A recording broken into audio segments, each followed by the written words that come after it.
Bago tayo magpatuloy, shoutout muna kay Sunny at Wilmar Esperanza Quilas, at saka sa ating mga masugid na taga-subaybay. Maraming salamat po sa inyong lahat. Kabanata 1306. Boom! Ang mga salita ay tumama kay Zack tulad ng isang pagtama ng kidlat, na nagiging mahina siya. Nang inig si Richard sa takot, ngayon ay lubos na matino. Ang ama at anak na lalaki ay nakatitig kay Wesley sa kawalan ng paniniwala. Sinibak si Zack, madali lang siyang tinanggal. Bumagsak si Zack sa lupa, mapotla ang mukha niya. Hindi nagtagal bumalik si Richard sa kanyang katinoan. Malamig siyang umangal, Wesley, huwag kalimutan na mayroon kaming mga makapangyarihang tao na sumusuporta sa mga Braffs. Maaari mong madala ang mga kahihinatnan ng pagtanggal sa aking anak na lalaki ng madali. Si Wesley, bilang kapalit, ay sumulyap at tumingin ng masama kay Richard. Mayroon kang mga makapangyarihang tao sa likod mo. Richard, hiniling ko sa iyo na huwag sabihin ang kanilang mga pangalan. Magtatapos lang sila ng patay kasama mo.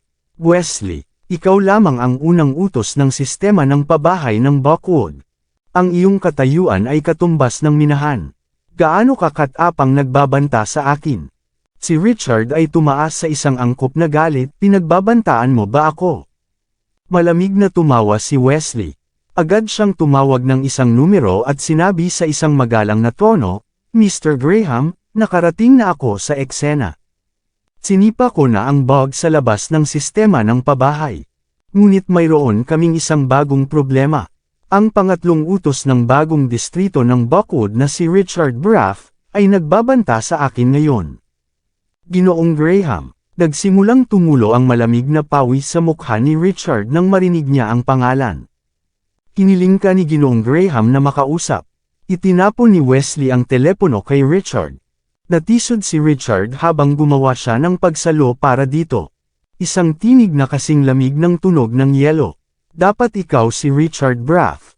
Medyo matapang ka, upang isipin na pinapayagan mo ang iyong anak na makisali sa isang dayuhang grupo at iinsultuhin ang konsultant na inupahan ng gobyerno ng Buckwood.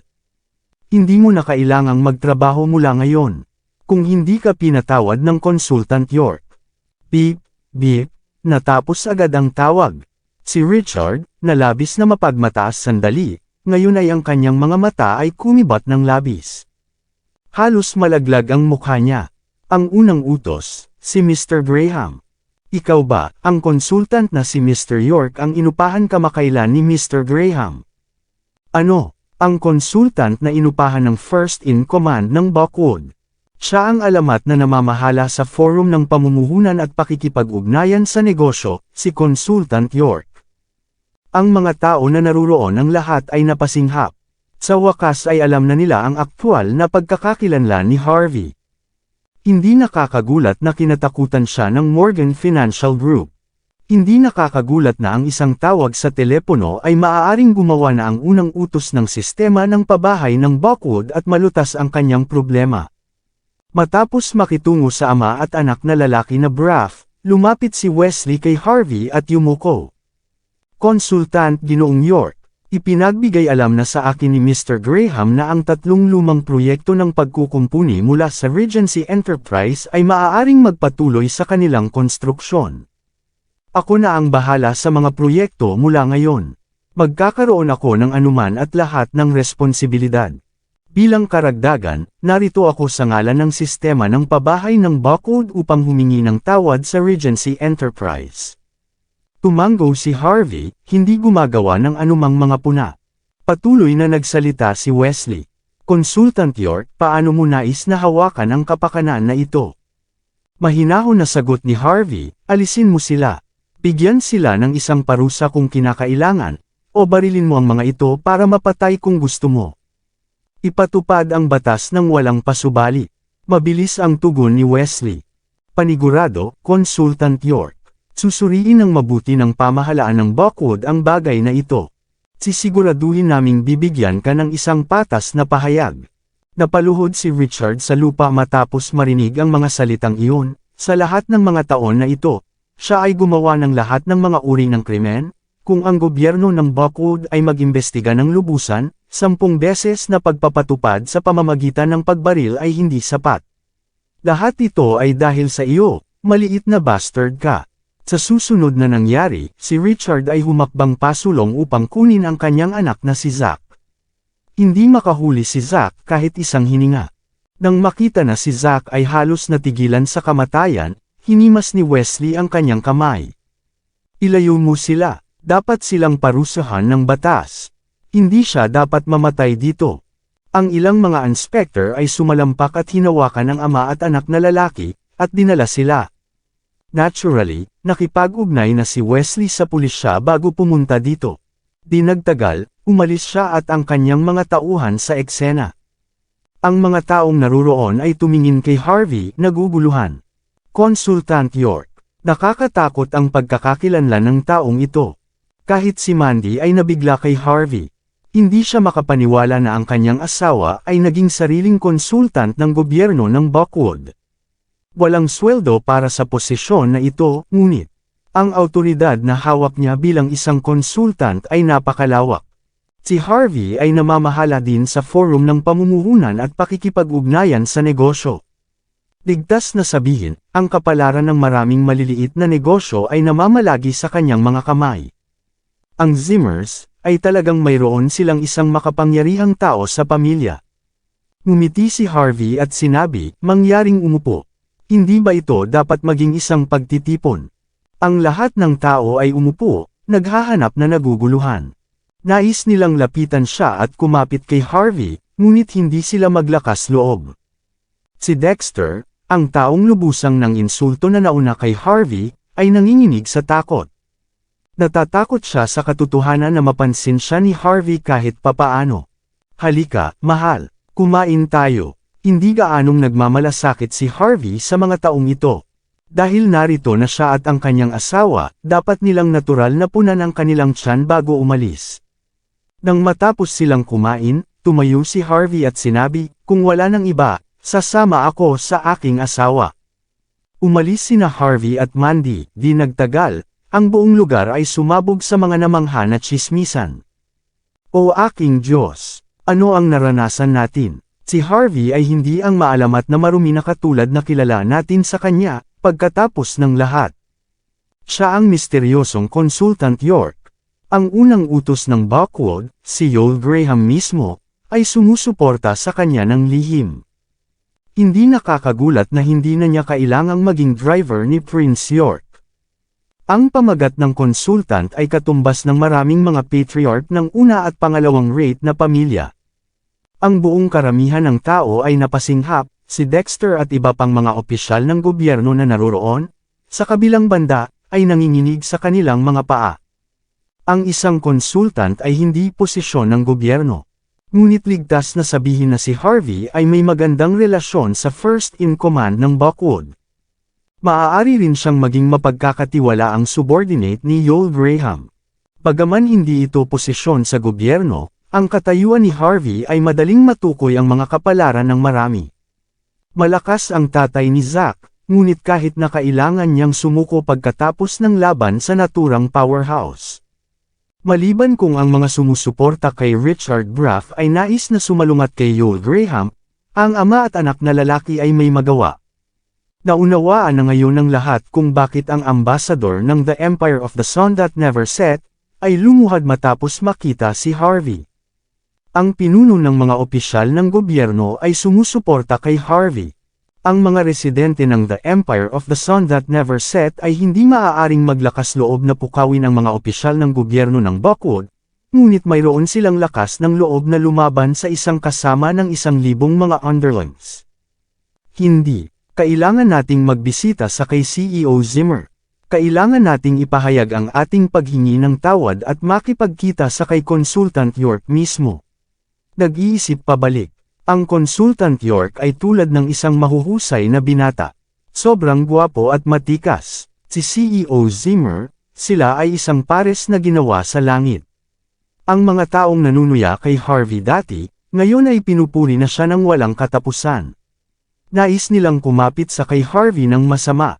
Sa Gardens Residence, umupo si Mandy sa harap ni Harvey habang sina Simon, Lillian, at Cynthia ay nakaupo sa gilid.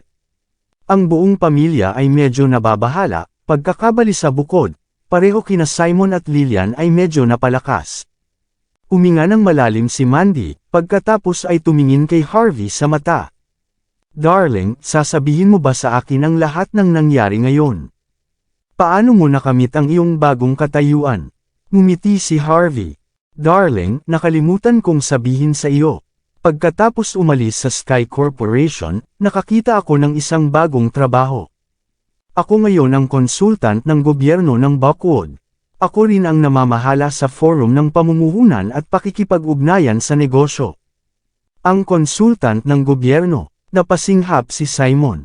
Harvey, wala ka bang lagnat? Totoo. Ikaw ang konsultant ng gobyerno ng Buckwood, kamakailan lang ay inupahan. Ang maalamat na si Consultant York. Nag-atubiling din si Lillian. Mandy, hindi ka maaaring magbiro tungkol dito. Bagaman ang katayuan ni Consultant York ay hindi kasing taas ng kay Prince York o ang head coach, marami pa rin itong bigat. Gustong-gusto ni Harvey na sumabog na parang bagyo. Sigurado ka bang hindi niya ginagawa ang parehong ngayon? Sineryoso ni Mandy si Harvey, pagkatapos ay bamulong, dapat itong totoo. Pagkatapos ay ipinaliwanag niya ang lahat ng nangyari sa gabing iyon. Ang Zimmers ay nakinig sa kung paano tinapakan ni Harvey ang isang tao mula sa The Empire of the Sun That Never Set ng Caswell, at pagkatapos ay kinuha ang isang tao mula sa sistema ng pabahay na sinipa dahil sa kanyang mga salita. Nakakagulat. Laking gulat nina Simon at Lillian. Nagpalitan ng sulyap ang mag-asawa. Tanong ni Lillian, nanginginig sa kanyang mga paa, seryoso ka ba? Totoo ba ito? Hindi mo ba kami tinatapakan na parang mga matatandang tanga, ikaw ba? Sa sandaling ito, namamag-aitan si Cynthia. Ama, ina. Hindi nagsisinungaling si brother-in-law. Siya ay talagang may kakayahang. Pagkatapos ay sinabi sa kanila ni Cynthia kung ano ang nangyari bago ng buong detalye. Narinig ni na Simon at Lillian ang tungkol sa unang in-command ng sistema ng edukasyon na kumikilos ng buong paggalang kay Harvey. Pagkatapos ay sumabog si Simon na tumatawa, upang isipin na ang pamilyang Zimmer ay may tulad na isang malakas na tao. Alam ko na ang aking manugang na lalaki ay ilang walang silbi na marumi. Harvey, ikaw talaga ang aking kataas-taasang manugang. Napuno ng kasiyahan ang mukha ni Lillian.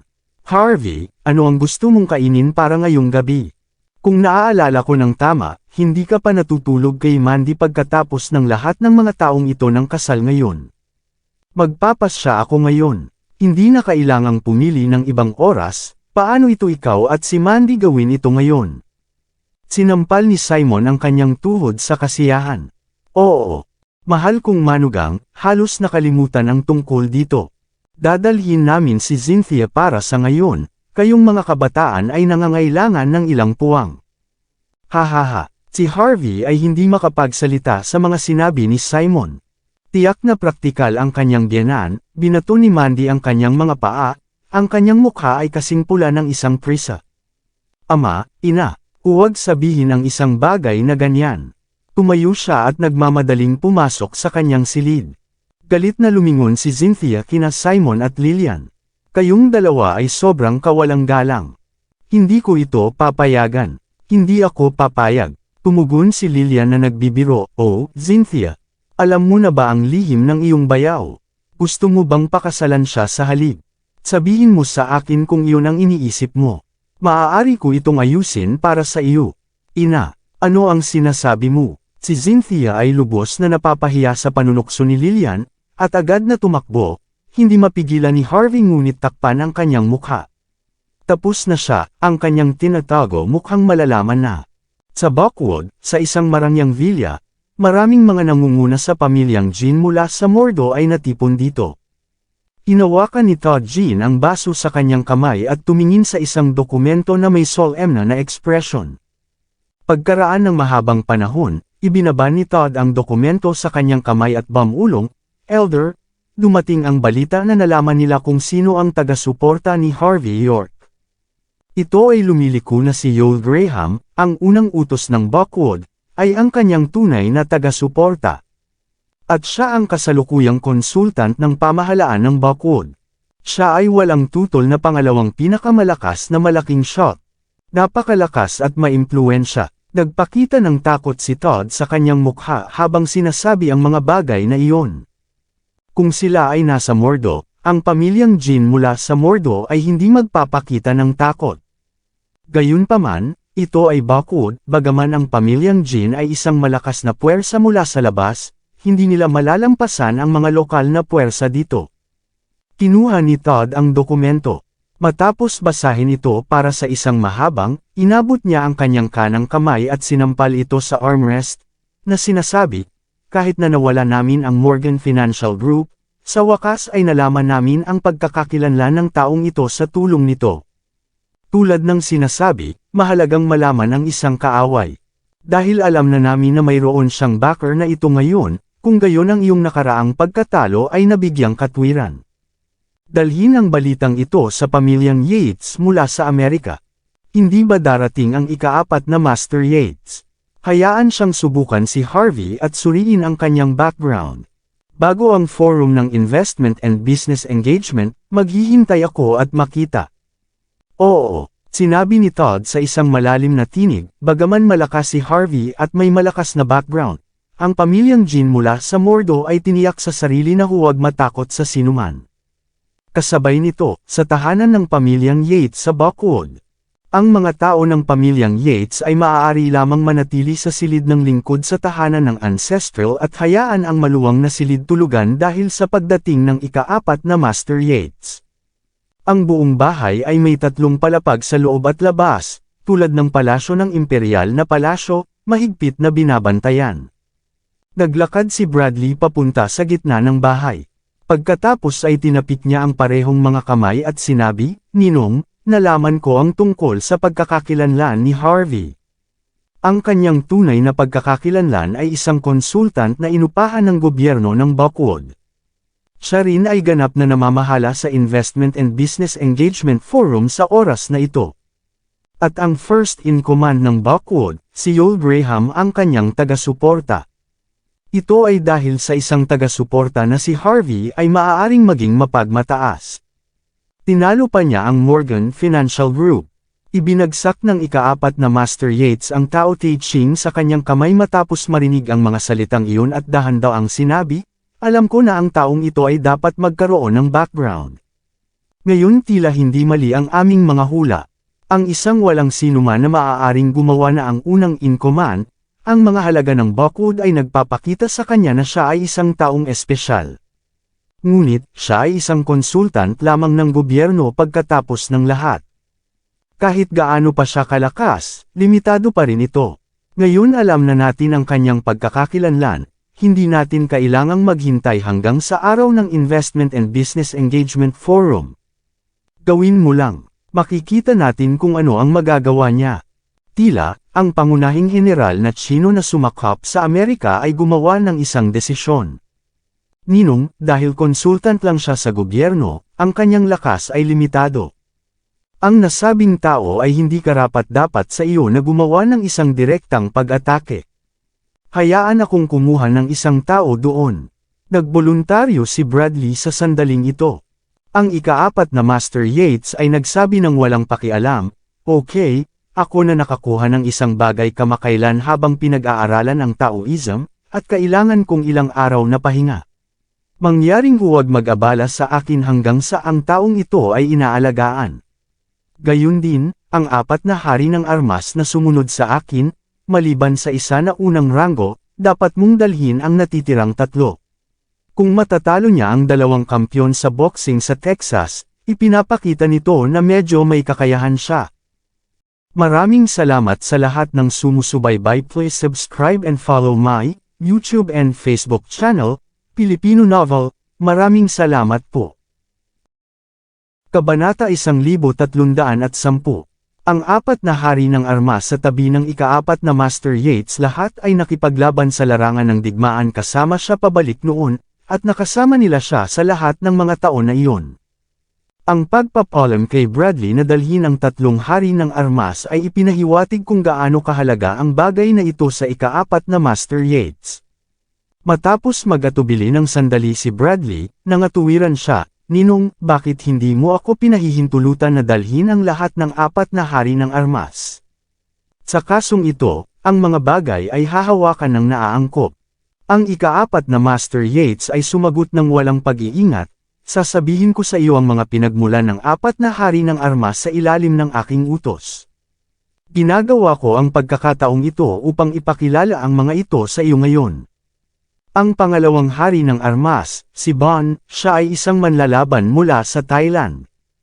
Tumanggap siya ng espesyal na pagsasanay sa Muay Thai mula sa Thailand mula pa noong murang edad. Siya ay walang kapare sa labanan ng melee at naabot ang maalamat na kaharian ng Muay Thai. Ang ikatlong hari ng armas, si Floyd, siya ay isang karate master mula sa Island Nation. Ang kanyang mga kasanayan sa karate ay binibigyang pansin ang paggawa ng bawat bilang ng paggalaw.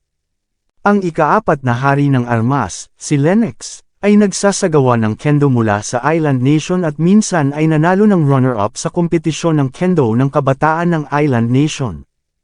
Ang tatlo ay mga tunay na talento, at lahat sila ay nagsasagawa ng pagpatay sa sining. Matapos sundan ako sa hukbo, mas lumakas sila.